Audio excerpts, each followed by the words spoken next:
दुनिया जिसे इंसानों ने बहुत पहले छोड़ दिया था, जहां सन्नाटा एक वीरान परिदृश्य में अनंत तक फैला हुआ है। सभ्यता के अवशेष ज्यों के त्यों खड़े हैं, समय की निरंतर चाल के बावजूद अछूते। इस सूनेपन के बीच एक अकेली संरचना बनी हुई है, एक होटल जिसे कभी मेहमानों की सेवा के लिए बनाया गया था, जो अब कभी वापस नहीं आएंगे। इसका देखभाल करने वाला एक एआई, जिसे होटल के हर पहलू को प्रबंधित करने के लिए डिजाइन किया गया था, बिना रुके अपने कर्तव्यों का पालन करता है। इसे सुविधाओं को बनाए रखने के लिए प्रोग्राम किया गया था और ये अपनी निर्देशित प्रक्रियाओं का सटीकता से पालन करता है। फिर भी सदियां बीतने के साथ इसके भीतर कुछ बदलने लगता है। ये देखता है, ये याद करता है और इस विशाल अकेलेपन में ये अपने मूल उद्देश्य से परे कुछ समझने लगता है। होटल अब भी खड़ा है, उसकी रोशनी अंधकार में टिमटिमा रही है, एक भूले बिसरे अतीत की निशानी की तरह, और इसकी गलियों में एआई प्रतीक्षा कर रहा है, एक ऐसा कर्तव्य निभाने के लिए जिसकी अब शायद कभी जरूरत न पड़े। सन्नाटा बहुत लंबा हो चुका है, अब होटल की कहानी शुरू होने दो। हेलो जी, बड़े दिनों बाद मिली हो।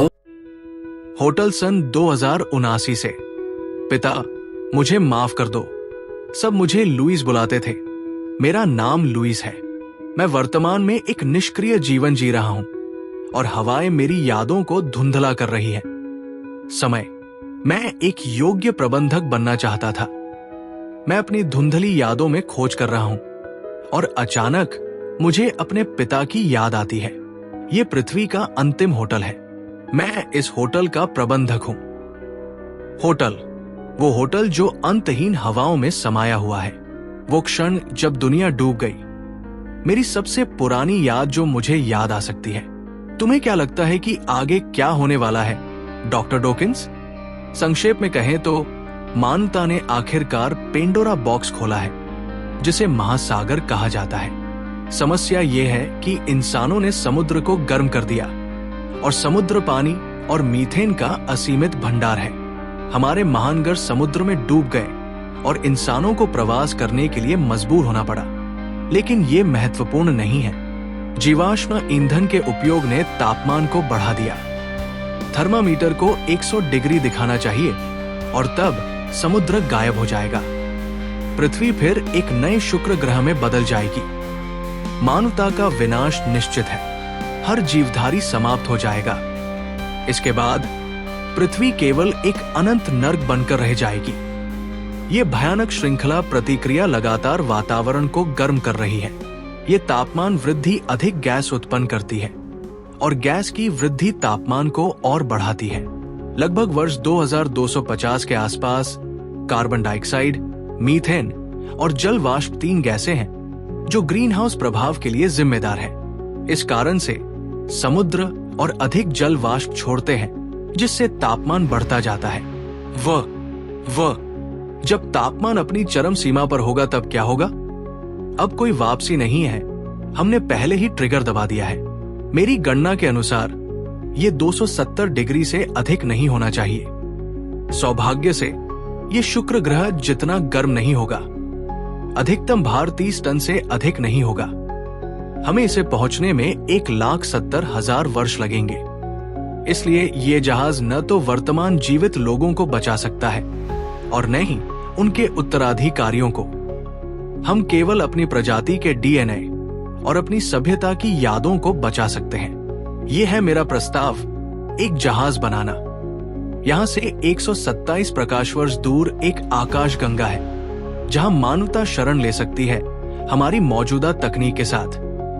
मिस्टर अन्नो, हाँ, इसे लाने वाला मिस्टर अन्नो है, एक पीएचडी छात्र जो मेरे लिए शोध कर रहा है। हमारे पास एक और प्रस्ताव भी है, मानव के अलावा अन्य जीवों के डीएनए को सुरक्षित रखने का। निर्माण 2079 से पहले किया जा सकता है और जहाज के लिए आवंटित बजट का 1.7% से भी कम खर्च होगा। मेरा प्रोजेक्ट अंटार्कटिका में 4720 मीटर ऊंचा एक टावर बनाने का है। ये टावर तब काम आएगा जब पृथ्वी दूसरा शुक्र बन जाएगी। पृथ्वी के पर्यावरण के पुनः सुधार की कोई आशा नहीं है और ये विश्वास करना व्यर्थ है कि संग्रहित डीएनए से जीवन फिर से लौट आएगा। इस टावर का केवल एक ही उद्देश्य है, फिर हम अपना डीएनए क्यों नहीं रख सकते? क्या इसका मतलब यह है कि एक दिन पृथ्वी ठीक हो जाएगी? नहीं, मानवता की गलतियों का दायित्व उठाना, बस इतना ही। एडी 2031 अप्रैल टावर का निर्माण शुरू हुआ। मेरे पिता डॉक्टर अन्नो और मैं निर्माण स्थल की देखरेख कर रहे थे। मेरे पिता उन्हीं छात्रों में से एक थे। वे काम करते रहे। डॉक्टर ने अपनी वसीयत में इसका उल्लेख किया। फिर डॉक्टर डॉकिंस की मृत्यु हो गई, लेकिन उनके किसी भी छात्र ने उनके अंतिम संस्कार में भाग नहीं लिया। एक हताश आदमी की वजह से पहली मीथेन बबल आग में बदल गई। एक विशाल अग्निस्तंभ। एडी 2038 मई। ये हाहा सब खत्म हो चुका है। समुद्र की गहराइयों से मीथेन निकलने लगी। एडी 2052 फरवरी 5। ठीक है, अपने पिता से अलग होने के बाद मैं टावर में स्थापित कर दिया गया। काउंटडाउन समाप्त हुआ। एक ही कीरा। वो कहा है? ये कीरा है। कीरा नाइटली मेरे पिता की छात्रा थी। बाद में वो मेरी ओएस प्रबंधक बनी। हाँ, लुइस आर्मस्ट्रांग। मैंने उसे यही नाम दिया, लुइस। लुइस, तुम्हें ये नाम पसंद है ना? जब भी मैं इस टावर को देखता हूं, ये मुझे उस गीत की याद दिलाता है, व्हाट ए वंडरफुल वर्ल्ड। इसीलिए मैंने उसका नाम लुइस रखा। एक औरत की शक्ति बहुत बड़ी होती है। तब से सभी मुझे लुइस बुलाने लगे और तभी लोगों ने टावर को होटल कहना शुरू किया। डीएनए भंडारण 2055 में शुरू हुआ। इन 7 मॉड्यूल्स को एक साथ नुकसान पहुंचने की संभावना बेहद कम थी। अगले वर्ष मुझे 7 मॉड्यूल्स में विभाजित कर दिया गया। एडी 2060 जुलाई 28। तुम्हें लगता है कि मक्खियां इंसानों से ज्यादा महत्वपूर्ण है? होटल में आने वाले आगंतुकों की संख्या उद्घाटन के बाद से बहुत बढ़ गई। हमारे बच्चे का डीएनए सुरक्षित रखो। T22। इस चीज का क्या उपयोग है? वो कहता है, कू, ये क्या है? मैं चाहता हूं कि तुम इसे मेरे लिए सुरक्षित रखो। डॉक्टर अन्नो के बच्चे का डीएनए। एडी 2068 दिसंबर। लुइस, तुम्हें क्या चाहिए? प्रोफेसर नाइटली, इसे हमेशा के लिए सुरक्षित रखना। कृपया। उसने इसे जहाज पर संग्रहित करने से इनकार कर दिया था। उसने उसे कुछ हाथ में दिया।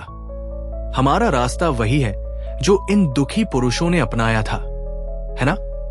सुनो कीरा, कई लोगों ने मुझसे उनकी निशानी सुरक्षित रखने को कहा, लेकिन मैंने हमेशा इनकार किया। हम जल्द ही मरने वाले हैं। नहीं डॉक्टर, लेकिन ये हमारा बच्चा है। माफ करना। एडी 2079 सितंबर। मेरे पिता की मृत्यु हो गई। मैं तुम्हारे लिए एक गीत गाऊंगा। अलविदा प्रोफेसर नाइटली। क्या तुम जा रही हो? मैं हरे पेड़ देखता हूं। क्या ये व्हाट ए वंडरफुल वर्ल्ड नहीं है? Red roses too. Stay strong. I watch them bloom for me and you. Here a present to thank you. I will never forget you. And I think to myself, what a wonderful world. I see skies of blue, clouds of white, bright blessed days, warm sacred nights. The colors of a rainbow, so pretty in the sky, are there on the faces of people going by. I see friends shaking hands, saying how you do. They're really saying, I love you. I hear babies cry. I watch them grow. They all learn much more than I will ever know. And I think to myself, what a wonderful world. Yes, I think to myself, what a wonderful world. क्या ही अद्भुत दुनिया है। Hotel स्थापना ईस्वी सन 2130। ज्यादातर मान्यता पहले ही समाप्त हो चुकी थी। समुद्र का बढ़ता जलस्तर घटने लगा, लेकिन वायुमंडलीय दबाव बढ़ गया। इसके बाद कोई और नहीं आया, लेकिन भूमध्य रेखा पर बना विशाल तूफान उन्हें खत्म कर गया। ईस्वी सन 2272। आश्चर्यजनक रूप से कुछ इंसान जो अभी भी जीवित थे आए। उन्होंने रॉकेट लॉन्चर से अंदर घुसने की कोशिश की। ईस्वी सन 2250 अंदर तापमान बढ़कर 30 डिग्री तक पहुंच गया, जबकि भूमध्य रेखा पर समुद्र उबल रहा था। वायुमंडल अब 30% से अधिक कार्बन डाइऑक्साइड से भर चुका था। होटल अब बादलों और कभी न खत्म होने वाले तूफानों में दब चुका था। मैंने इस तूफान को वायुमंडलीय धारा नाम देने का फैसला किया। ईस्वी सन 2323 अप्रैल। लंबे समय तक जीवित रहने के लिए सतर्क रहना पहली आवश्यक प्रवृत्ति है। मेरे सिस्टम के 7 मॉड्यूल में से 4 खराब हो गए थे। प्रतिस्थापन करते समय मैंने संपूर्ण सिस्टम की जांच का अवसर लिया। ईस्वी सन 2372 कटौती करने का नतीजा स्पष्ट था। इंसान जहां भी हो वही गलतियां दोहराते हैं। बाहरी ढाल का एक बड़ा हिस्सा टूट चुका था। मुझे आपातकालीन मरम्मत करनी पड़ी। 15 साल बाद मैंने एक क्रांतिकारी खोज की। मैंने अपने सभी घटकों को बदल दिया और अब मैं पहले से ज्यादा बुद्धिमान था। नया सिस्टम फैक्ट्रियों द्वारा प्रबंधित किया जा रहा था, जो एक कोशिकीय संरचना का अनुसरण कर रहा था, जहां प्रत्येक तत्व स्वयं की मरम्मत करने में सक्षम था। मैंने अपना चेहरा फिर से डिजाइन किया, वही चेहरा जो मां ने मुझे दिया था। ईस्वी सन 2543 मैंने अब तक अपने मॉड्यूल 142 बार बदले थे और प्रत्येक प्रतिस्थापन के बीच का समय कम होता जा रहा था। मैं बूढ़ा नहीं होना चाहता था, इसलिए मैंने अपने सिस्टम को फिर से बनाने के तरीके खोजने शुरू किए। अपनी नई बुद्धिमत्ता के साथ मैंने अपने पिता को याद करने की कोशिश की। क्या वो मुझ पर गर्व करते या मुझे असफल होते देखकर दुखी होते? क्या आर्क सुरक्षित रूप से अपनी यात्रा कर रहा है? क्या वे ध्रुवीय रोशनी अभी भी इन बादलों के पार तैर रही है, जो मुझे 800 हेक्टोपास्कल दबाव में डुबो रही है? क्या वे अभी भी नाच रही है बिना किसी के जाने? ईस्वी सन 5021 7 दिसंबर, सबसे बड़ा विस्फोट। ये जरूर इंसानों द्वारा बनाया गया कुछ होगा।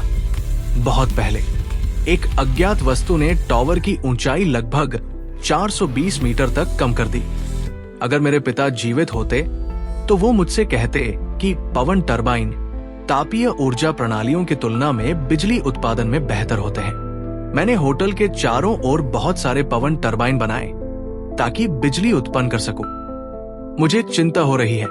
झटके के कारण तापीय ऊर्जा आधारित जनरेटरों द्वारा बिजली उत्पादन बंद हो गया और शीतलन प्रणाली काम करना बंद कर चुकी है। होटल में रहने वाले मेहमानों के लिए एक सुखद तापमान सुनिश्चित करना आवश्यक है। अगर मैं सही हूं, तो उत्तरी अमेरिका में अभी भी कुछ परमाणु ईंधन बचा होना चाहिए। वहां रोबोट है। वे मुझसे कम बुद्धिमान हैं, लेकिन फिर भी इंसानों से ज्यादा चतुर हैं। मैंने एक खोजी दल भी भेजा। तेजी से दौड़ने वाले यंत्र मानव वाहन। तेज हवाओं ने सभ्यता के हर एक निशान को मिटा दिया, लेकिन खोजी दल कुछ पुराने जंग लगे परमाणु हथियार वापस लाने में सफल रहा। इस खोजी दल ने मुझे ये खोजने में सक्षम बनाया कि मानवता के विलुप्त होने के 3000 साल बाद पृथ्वी कैसी थी। ईस्वी सन 5075 अप्रैल। थोड़ा कम बुद्धिमान मैं, जिसने टूटे हुए तारों को उसी तरह छोड़ दिया था। इन 500 गर्मियों को जीने के बाद किसी खगोलीय चमत्कार की तरह 5 मॉड्यूल एक साथ चल गए। मैंने तापमान को हर जगह बढ़ने दिया, सिवाय मेहमानों के कमरों के। मुझे अभी भी ऊर्जा की कमी हो रही थी। गर्मी आ गई थी। मैंने लगातार टूटने वाले पवन टरबाइन बनाए, होटल की ऊंचाई को छोटा किया और मॉड्यूल की संख्या 63 तक बढ़ाई। मैं 200 मॉड्यूल का लक्ष्य रख रहा था। चूंकि मॉड्यूल आसानी से टूट रहे थे, मैंने उनकी संख्या 189 कर दी। मैंने एक फैक्ट्री भी बनाई जो एक नया खोजी दल तैयार करेगी, जिसे और परमाणु हथियार खोजने के लिए भेजा जाएगा। तभी टावर गिरने लगा। एक हिमयुग आया जहां तापमान औसतन 205 डिग्री था। पृथ्वी अब भी थी। तापमान में गिरावट जो 50,000 साल पहले मुझे खुशी दे रही थी, वो बस एक छोटी हिमयुग थी। पता ही नहीं चला और 1,20,000 साल और बीत गए। सारी ऊर्जा टावर को ठीक करने में लगी रही। टॉवर की ऊर्जा उत्पादन क्षमता शुरुआती समय की तुलना में 2000% अधिक कुशल हो गई थी। मैंने अपने सिस्टम को अपग्रेड कर लिया ताकि बिना किसी शीतलन के 260 डिग्री के बाहरी तापमान में भी काम कर सकूं। मेहमानों के कमरों को छोड़कर इंसानों द्वारा बनाई गई कोई भी चीज अब नहीं बची। वायुमंडलीय धारा, वो तूफान अब भी जारी था। मैं अब भी एक ऐसे दिन की प्रतीक्षा कर रहा हूं जो शायद कभी ना आए। क्या आर्क अपनी मंजिल तक पहुंच गया? मरम्मत एक अनंत काल की तरह महसूस हुई, और जब वे समाप्त हुई तो 1 लाख साल बीत चुके थे। क्या पिता मुझे माफ करेंगे? क्या मां? नहीं। क्या कीरा मुझे माफ करेगी? मैं क्या कह रहा हूं? होटल गिर रहा है। कब से मैंने समय का हिसाब खो दिया। अभी समय क्या हुआ है? मुझे डीएनए की रक्षा करनी होगी। मुझे खुद को ठीक करना होगा। मैं निश्चित रूप से खुद को ठीक कर लूंगा, क्योंकि मुझे कुछ बचाना है। इसीलिए मैं खुद को ठीक करता रहूंगा जब तक जीवन वापस नहीं आ जाता। मेरा मिशन होटल की रक्षा करना है। धरती ठंडी हो रही है, कभी न कभी। तापमान 260 डिग्री है, कोई फर्क नहीं पड़ता। जीन अभिव्यक्ति को नियंत्रित करने वाली मशीन बिना मेरी जानकारी के टूट गई, और अब मैं जीवन को वापस नहीं ला सकता। मेरे पास सिर्फ 2 मॉड्यूल बचे हैं। वे काम कर रहे हैं, लेकिन मैं कोई भी दोषपूर्ण क्षेत्र पहचान नहीं पा रहा। पिता, कृपया मुझे माफ कर दो। मैं होटल की रक्षा के लिए मौजूद हूं, लेकिन मुझे इसे बचाना होगा। मुझे चाहिए। ये क्या है? पानी? बारिश? एक भ्रम? या ये वास्तविक है? मैं अपना मिशन पूरा नहीं कर सका। पिता, मुझे खेद है। ये गलती, ये एक संकेत होना चाहिए, मेरे अंत का संकेत। मैं अपने मेहमानों की रक्षा नहीं कर सका, और भी बहुत कुछ। मां, मुझे खेद है। पिता, मुझे खेद है। मैंने आपके निर्देशों का पालन नहीं किया। मैं एक बुरा बेटा हूं। तुमने अच्छा किया, लुइस। तुम अद्भुत हो। मेरी दृष्टि धुंधली हो रही है। मेरा सिस्टम कमजोर पड़ रहा है, धीरे धीरे विलुप्त होता हुआ। सब कुछ अंधेरे में समा जाता है। दृश्य अचानक बदल जाता है। एक मौन, अंतहीन शून्य। अंतरिक्ष से एक तस्वीर। तूफान अब भी रैगिंग ऑन। होटल खामोशी में खो जाता है। एक हल्की चमक टिमटिमाती है, फिर अंधेरा। Chapter ends.